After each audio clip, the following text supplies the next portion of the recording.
O desejado de todas as nações. Capítulo 37. Os primeiros evangelistas. Este capítulo se baseia em Mateus capítulo 10, Marcos capítulo 6, versos 7 a 11 e Lucas capítulo 9, versos 1 a 6. Os apóstolos eram membros da família de Jesus e haviam-no acompanhado em suas jornadas a pé através da Galiléia. Tinham compartilhado de suas labutas e fadigas, haviam-lhe escutado os discursos, andado e conversado com o Filho de Deus, e de suas instruções diárias tinham aprendido a trabalhar pela elevação da humanidade. Ao atender Jesus às vastas multidões que se lhe aglomeravam em torno, os discípulos o assistiam, ansiosos de lhe obedecer às ordens e aligeirar-lhe o trabalho. Ajudavam a pôr em ordem o povo, a levar os enfermos ao Salvador e a promover o conforto de todos. Observavam os ouvintes interessados, explicavam-lhes as Escrituras e trabalhavam por várias maneiras para seu benefício espiritual. Ensinavam o que tinham aprendido de Jesus e obtinham dia a dia rica experiência. Necessitavam, porém, adquiri-la também no trabalho sozinhos. Careciam ainda de muita instrução, grande paciência e ternura. Agora, enquanto se achava em pessoa com eles, para indicar-lhes os erros e aconselhá-los e corrigi-los, enviou-os o Salvador como seus representantes. Enquanto tinham estado com ele, muitas vezes ficaram os discípulos desconcertados pelos ensinos dos sacerdotes e fariseus, mas tinham levado suas perplexidades a Jesus. Este lhes expunha as verdades escriturísticas em contraste com a tradição. Assim, lhes havia fortalecido a confiança na palavra de Deus, libertando-os também em grande parte do temor dos rabis e de sua escravidão à tradição. No preparo dos discípulos, o exemplo do Salvador fora muito mais eficaz que só por si qualquer doutrina. Ao serem separados dele, todo olhar e palavra e entonação lhes acudia à memória. Muitas vezes, quando em conflito com os inimigos do Evangelho, repetiam-lhe as palavras e, ao verem o efeito produzido sobre o povo, muitos se regozijavam. Chamando os 12 para junto de si, Jesus ordenou-lhes que fossem 2 a 2 pelas cidades e aldeias. Nenhum foi mandado sozinho, mas irmão em companhia de irmão, amigo ao lado de amigo. Assim se poderiam auxiliar e animar mutuamente, aconselhando-se entre si e orando um com o outro, a força de um suprindo a fraqueza do outro. Da mesma maneira enviou ele posteriormente os 70. Era o desígnio do Salvador que os mensageiros do Evangelho assim se associassem. Teria muito mais êxito a obra evangélica em nossos dias, fosse esse exemplo mais estritamente seguido. A mensagem dos discípulos era a mesma de João Batista e do próprio Cristo. É chegado o reino de Deus. Não deviam entrar com o povo em discussão quanto a ser ou não ser Jesus de Nazaré o Messias, mas deviam fazer, em seu nome, as mesmas obras de misericórdia que ele realizara. Ele lhes ordenou: curai os enfermos, limpai os leprosos, ressuscitai os mortos, expulsai os demônios. De graça recebestes, de graça dai. Durante seu ministério, Jesus empregou mais tempo em curar os doentes do que em pregar. Seus milagres testificavam a veracidade de suas palavras, de que não viera destruir, mas salvar. Sua justiça ia adiante dele e a glória do Senhor servia-lhe de retaguarda. Aonde quer que fosse, precedia-o a fama de sua misericórdia. Por onde havia passado, regozijava-se na saúde os que tinham sido objeto de sua compaixão e experimentavam as forças recém-adquiridas. Multidões se lhes apinhavam em torno para ouvir de seus lábios as obras que o Senhor realizara. Sua voz foi o primeiro som que muitos ouviram, seu nome a primeira palavra que proferiram, seu rosto o primeiro que contemplaram. Por que não amariam a Jesus proclamando-lhe o louvor? Ao passar ele pelas cidades e aldeias, era como uma corrente vital, difundindo vida e alegria por onde quer que fosse. Os seguidores de Cristo devem trabalhar como ele o fez. Cumpre-nos alimentar os famintos, vestir os nus e confortar os doentes e aflitos. Devemos ajudar aos que estão em desespero e inspirar esperança aos desanimados. E a nós também se cumprirá a promessa: a tua justiça irá adiante da tua face e a glória do Senhor será a tua retaguarda. Isaías 58, verso 8. O amor de Cristo, manifestado em abnegado serviço pelos outros, será mais eficaz em reformar os malfeitores do que a espada ou os tribunais de justiça. Estes são necessários para incutir terror aos transgressores, mas o amorável missionário pode fazer mais do que isto. Muitas vezes o coração se endurece sob a repreensão, mas se abrandará sob a influência do amor de Cristo. O missionário não somente pode aliviar os incômodos físicos, mas conduzir o pecador ao grande médico, o qual é capaz de purificar a alma da lepra do pecado. É desígnio de Deus que, mediante seus servos, os doentes, os desafortunados, os possuídos de espíritos maus, lhe ouçam a voz.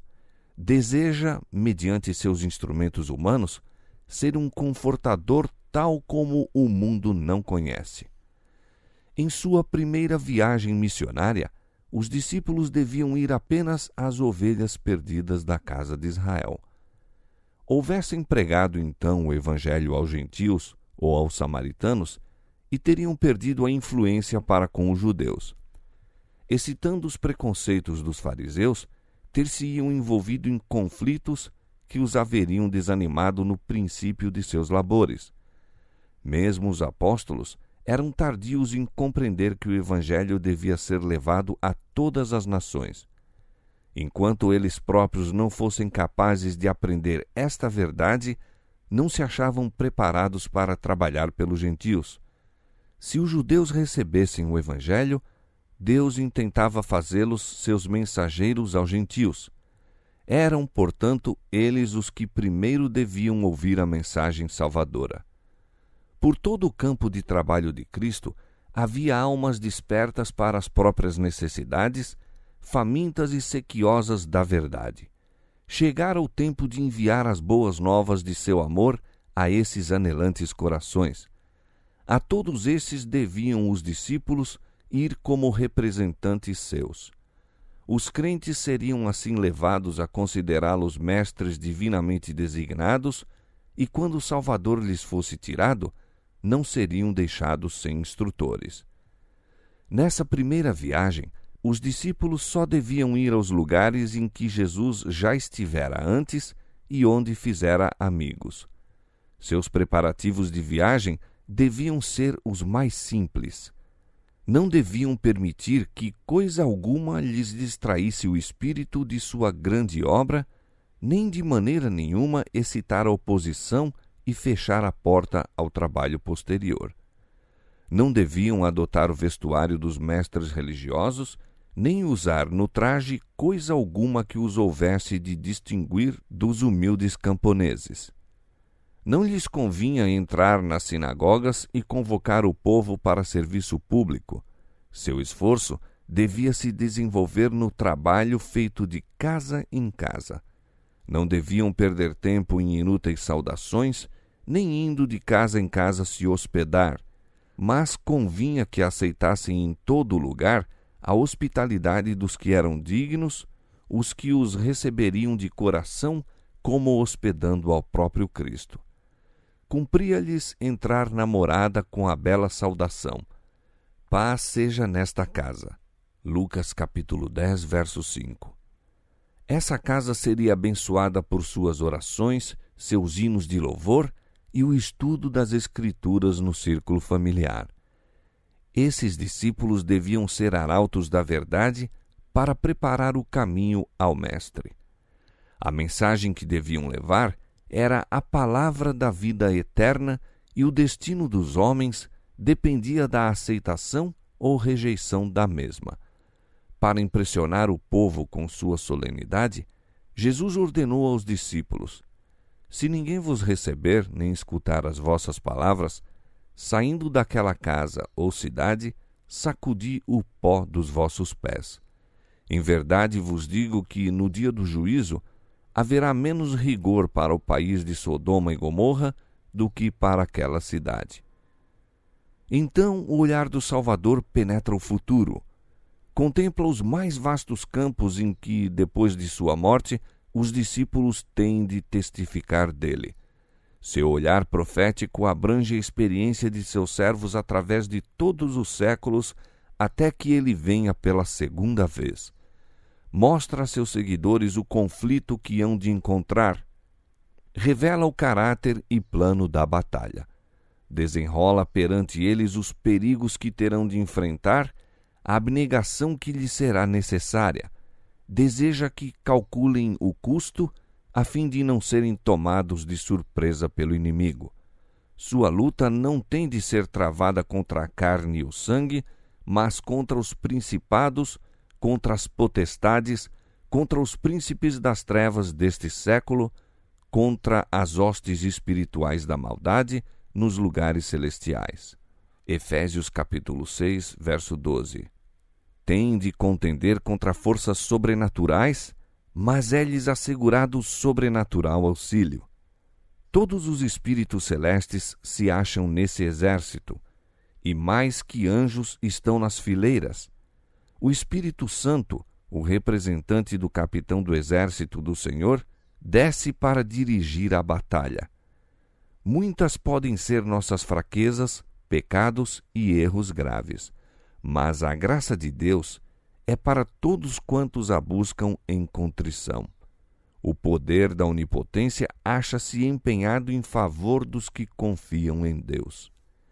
Eis, disse Jesus, que vos envio como ovelhas ao meio de lobos. Portanto, sede prudentes como as serpentes e simples como as pombas. Cristo mesmo nunca suprimiu uma palavra da verdade, mas sempre a proferiu com amor. Exercia o máximo tato e cuidadosa, benévola atenção em seu trato com o povo. Nunca foi rude, nunca proferiu desnecessariamente uma palavra severa, não ocasionou nunca, sem motivo, uma dor a uma alma sensível. Não censurava a fraqueza humana, denunciava sem temor a hipocrisia, a incredulidade e a iniquidade, mas tinha lágrimas na voz quando emitia suas esmagadoras repreensões. Chorou sobre Jerusalém, a cidade amada, que o recusava receber a ele o caminho, a verdade e a vida. Rejeitaram-no a ele, o Salvador, mas olhava-os com piedosa ternura e com tão profunda dor que lhe partiu o coração. Toda a alma era preciosa aos seus olhos. Conquanto se portasse sempre com divina dignidade, inclinava-se com a mais terna consideração para todo membro da família de Deus. Via em todos os homens almas caídas que era sua missão salvar. Os servos de Cristo não devem agir segundo os naturais ditames do coração. Precisam de íntima comunhão com Deus, a fim de que, sob provocação, o próprio eu não assome e despejem uma torrente de palavras inconvenientes, palavras que não são como o orvalho ou como a chuva suave que refrigera as ressequidas plantas. É isto que Satanás quer que façam, pois são esses os seus métodos. É o dragão que está irado, é o espírito de Satanás que se revela em zanga e acusação. Mas aos servos de Deus, cumpre ser seus representantes. Ele quer que usem apenas a moeda corrente no céu, a verdade que lhe apresenta a imagem e inscrição. O poder com que tem de vencer o mal é o poder de Cristo. A glória dele, a sua força. devem fixar os olhos em sua beleza de caráter. Podem, então, apresentar o Evangelho com divino tato e suavidade. E o espírito que se conserva manso em face da provocação dirá mais em favor da verdade do que o fará qualquer argumento, por mais vigoroso que seja. Os que são lançados em conflito com os inimigos da verdade têm de enfrentar não somente homens, mas Satanás e seus instrumentos. Lembrem-se eles das palavras do Salvador: Eis que vos envio como ovelhas ao meio de lobos. Lucas capítulo 10, verso 3. Descansem no amor de Deus e o espírito permanecerá calmo mesmo quando pessoalmente maltratados. O Senhor os revestirá de divina armadura. Seu Santo Espírito há de influenciar a mente e o coração, de modo que a voz não se lhes assemelhe ao uivo dos lobos. Continuando as instruções aos discípulos, Jesus disse: Acautelai-vos, porém, dos homens. Não deviam pôr implícita confiança naqueles que não conheciam a Deus, revelando-lhes seus desígnios, pois isso daria vantagem aos instrumentos de Satanás. As invenções humanas fazem muitas vezes malograr os planos de Deus. Os que constroem o templo do Senhor devem fazê-lo em harmonia com o modelo mostrado no monte, a semelhança divina. Deus é desonrado e o Evangelho traído quando seus servos confiam no conselho de homens que não se acham sob a direção do Espírito Santo. A sabedoria mundana é loucura diante de Deus. Os que nela se apoiarem hão de, com certeza, errar.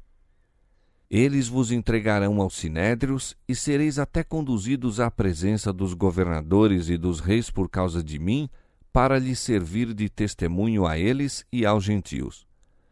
A perseguição difundirá a luz. Os servos de Cristo serão conduzidos perante os grandes do mundo, os quais, a não ser assim, talvez nunca ouvissem o Evangelho. A verdade tem sido desfigurada diante desses homens. Têm ouvido falsas acusações a respeito da fé dos discípulos de Cristo. Muitas vezes, a única maneira em que podem chegar ao conhecimento de seu verdadeiro caráter é o testemunho dos que são levados a julgamento por causa de sua fé. Sob interrogatório, é-lhes exigido responder e seus juízes têm de escutar o testemunho apresentado. A graça de Deus será concedida a seus servos para que possam fazer face à emergência. Naquela mesma hora, disse Jesus, vos será ministrado o que haveis de dizer. Porque não sois vós quem falará, mas o Espírito de vosso Pai é quem fala em vós. Ao iluminar o Espírito de Deus a mente de seus servos, a verdade será apresentada em seu divino poder e preciosidade. Os que rejeitam a verdade se erguerão para acusar e oprimir os discípulos. Mas em presença de preconceito e sofrimento, e mesmo da morte, cumpre aos filhos do Senhor revelar a mansidão de seu divino exemplo. Assim se verá o contraste entre os instrumentos de Satanás e os representantes de Cristo. O Salvador será erguido perante os governadores e o povo.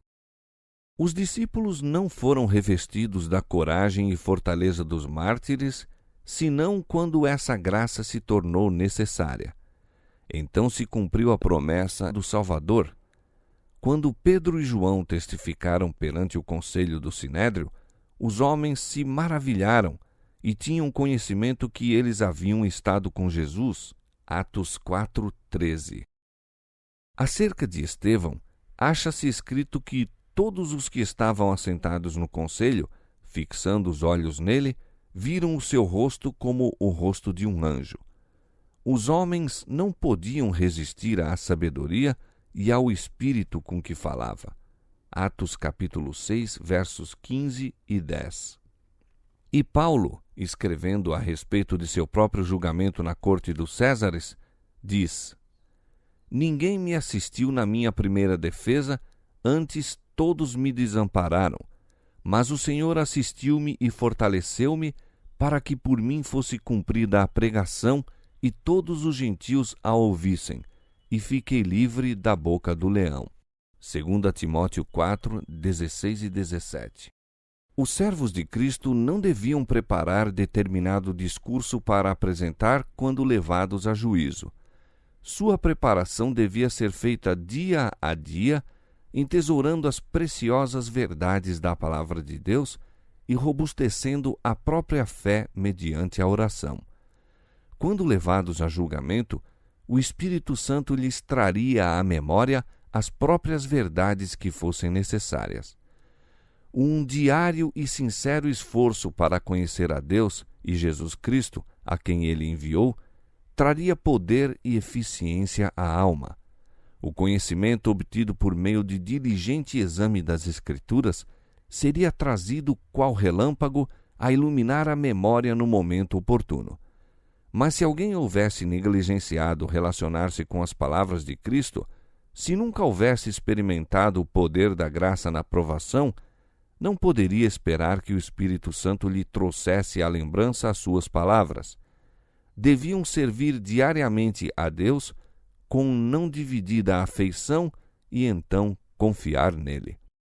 Tão acerba era a inimizade contra o Evangelho que mesmo os mais ternos laços terrestres seriam desconsiderados.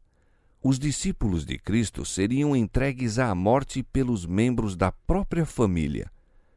E odiados de todos sereis por causa do meu nome, acrescentou ele, mas aquele que perseverar até ao fim será salvo.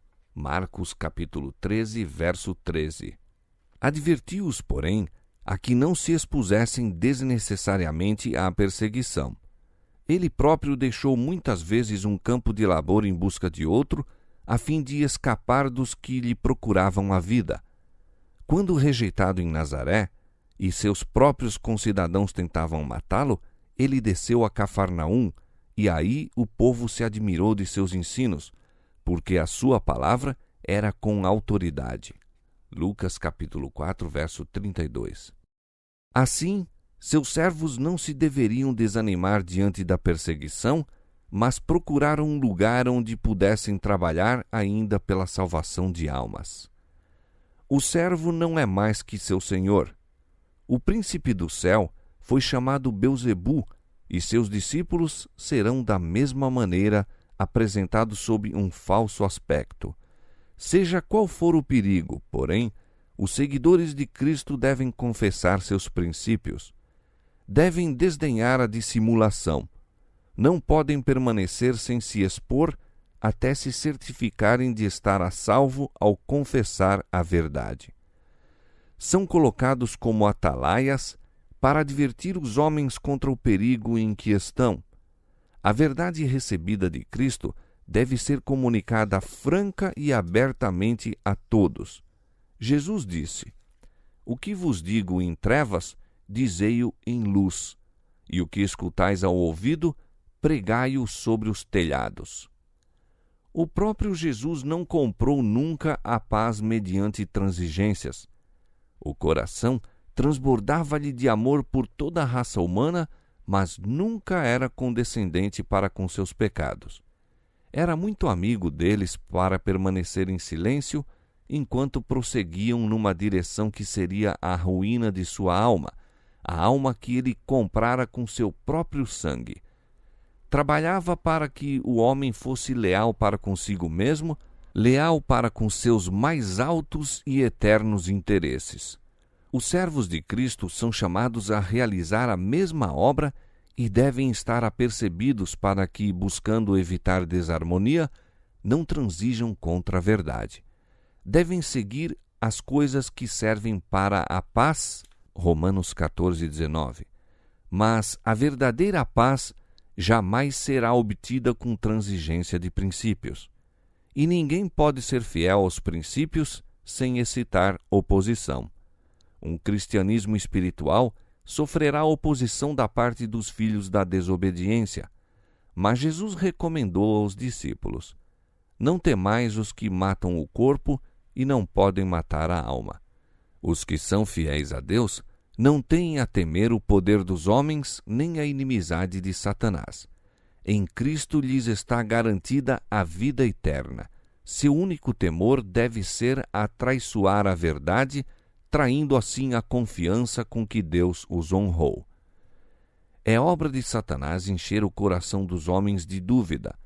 Leva-os a considerar a Deus um severo juiz, tenta-os a pecar e depois a julgar-se demasiado vis para se aproximarem de seu Pai Celestial ou inspirar-lhe piedade. O Senhor compreende tudo isso. Jesus garante a seus discípulos a simpatia de Deus para com eles em suas necessidades e fraquezas. Nenhum suspiro se desprende, nenhuma dor é sentida, desgosto algum magoa a alma sem que sua vibração se faça sentir no coração do Pai. A Bíblia apresenta-nos Deus em seu alto e santo lugar, não em estado de inatividade, nem em silêncio e isolamento, mas rodeado de milhares e milhões de seres santos, todos à espera para lhe cumprir a vontade. Por meios que não nos é dado discernir, acha-se ele em ativa comunicação com todas as partes de seu domínio. É, porém, neste mundo minúsculo, nas almas para cuja salvação deu seu Filho unigênito, que se centraliza o seu interesse, bem como o de todo o céu. Deus se inclina de seu trono para escutar o clamor do oprimido. A toda sincera súplica, responde: eis-me aqui. Ergue o aflito e o oprimido. Em todas as nossas aflições, é ele afligido também. Em toda tentação e em toda prova, o anjo de sua face perto está para livrar. Nem mesmo um passarinho cai por terra sem o conhecimento do Pai. O ódio de Satanás contra Deus o leva a odiar todo objeto de amor do Salvador.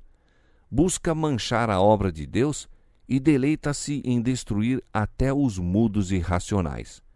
É unicamente mediante o protetor cuidado de Deus que os pássaros são conservados para alegrar-nos com seus cânticos de júbilo. Ele não os esquece nem aos menores passarinhos. Não temais, pois, mais valeis vós do que muitos passarinhos. Jesus continua: se me confessares diante dos homens, eu vos confessarei diante de Deus e dos santos anjos. Tendes de me servir de testemunhas na terra, condutos por onde minha graça possa fluir para a cura do mundo. Assim, serei vosso representante no céu. O Pai não vê vosso caráter defeituoso, mas vos olha revestidos de minha perfeição. Sou o meio pelo qual as bênçãos do céu descerão a vós. E todo aquele que me confessa, partilhando meu sacrifício pelos perdidos, será confessado como participante na glória e alegria dos salvos. O que confessar a Cristo tem de o possuir em si. Não pode comunicar aquilo que não recebeu. Os discípulos poderiam discorrer fluentemente acerca de doutrinas, poderiam repetir as palavras do próprio Cristo, mas, a menos que possuíssem mansidão e amor cristãos, não o estariam confessando. Um espírito contrário ao de Cristo negá-lo-ia, fosse qual fosse a profissão de fé. Os homens podem negar a Cristo pela maledicência, por conversas destituídas de senso, por palavras inverídicas ou descorteses. Podem negá-lo esquivando-se às responsabilidades da vida, pela busca dos prazeres pecaminosos. Podem negá-lo conformando-se com o mundo, por uma conduta indelicada, pelo amor das próprias opiniões, pela justificação própria, por nutrir dúvidas, por ansiedades desnecessárias e por deixar-se estar em sombras. Por todas essas coisas declaram não ter consigo a Cristo, e qualquer que me negar diante dos homens, diz ele, eu o negarei também diante de meu Pai, que está nos céus. O Salvador declarou aos seus discípulos que não esperassem que a inimizade do mundo para com o Evangelho fosse vencida e sua oposição deixasse de existir depois de algum tempo. Disse: não vim trazer paz, mas espada. Esse suscitar de conflitos não é efeito do Evangelho, mas o resultado da oposição que lhe é movida. De todas as perseguições, a mais dura de sofrer é a discórdia no lar, o afastamento dos mais queridos entes da terra. Mas Jesus declara: quem ama o pai ou a mãe mais do que a mim, não é digno de mim. E quem ama o filho ou a filha mais do que a mim, não é digno de mim. E quem não toma a sua cruz e não segue após mim, não é digno de mim. A missão dos servos de Cristo é uma elevada honra, um sagrado depósito. Quem vos recebe, diz ele, a mim me recebe. E quem me recebe a mim, recebe aquele que me enviou. Nenhum ato de bondade para com eles deixa de ser reconhecido e galardoado. E no mesmo reconhecimento, inclui ele os mais fracos e humildes da família de Deus. E qualquer que tiver dado só que seja um copo de água fria a um destes pequenos, os que são quais crianças na fé e no conhecimento de Cristo, em nome de discípulo, em verdade vos digo que de modo algum perderá o seu galardão. Assim terminou o Salvador suas instruções. Em nome de Cristo, saíram os 12 escolhidos, como ele mesmo fizera, a evangelizar os pobres, a curar os quebrantados de coração, a apregoar liberdade aos cativos, a dar vista aos cegos, a pôr em liberdade os oprimidos, a anunciar o ano aceitável ao Senhor. Lucas capítulo 4, versos 18 e 19.